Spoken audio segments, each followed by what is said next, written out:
Once upon a time, in the kingdom of Machacha, there was a king named Ikenga.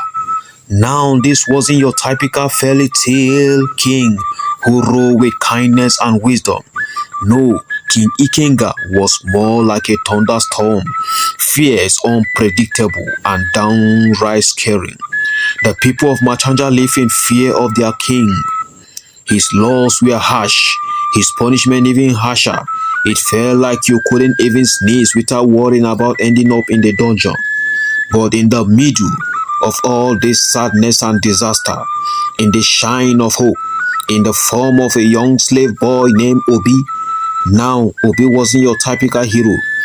Muscles that had swollen or a shining sword. No, please. He was just a regular kid with a big dreams and even bigger heart. Every day, Obi toiled away in the palace kitchen, scrubbing pot and pans until his hands were raw. But despite his tough circumstances, he never lost sight of his dreams. Dreams of freedom, justice, and maybe even a decent meal that didn't taste like burnt porridge. One night, things took a turn for the wider than a white horse show. Rebels stormed the palace, shouting slogans about freedom and justice.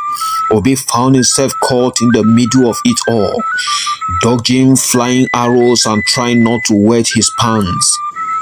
In the middle of the chaos, Obi came face to face with the King Ikenga himself. Now, Obi had heard all the scary stories about the king. How he never smiled, never laughed, and definitely never hugged purpose. In the middle of the chaos, Obi came face to face with King Ikenga himself. Now, Obi had heard all the scary stories about the king. How he never smiled, never laughed, and definitely never hugged puppies. But as he looked into the king's eye, he saw something unexpected fear. For the first time ever, King Ikenga seems more like a scaring kid than a fearsome ruler. Maybe it was the rebel crashing his party, or maybe it was just a bad hair day. Either way, Obi couldn't help feeling a twinge of sympathy for the guy. "Hey, Your Majesty," Obi said, trying to sound braver than he felt. "You ever think maybe you are going a bit overboard with the whole ruling with an iron fist things?" To Obi's surprise, the king actually listened.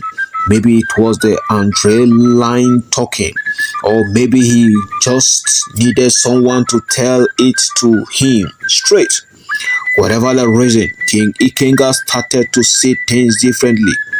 With a dramatic flourish that would have made Shakespeare proud, King Ikenga announced that he was stepping down from the throne. And who did he choose as his successor?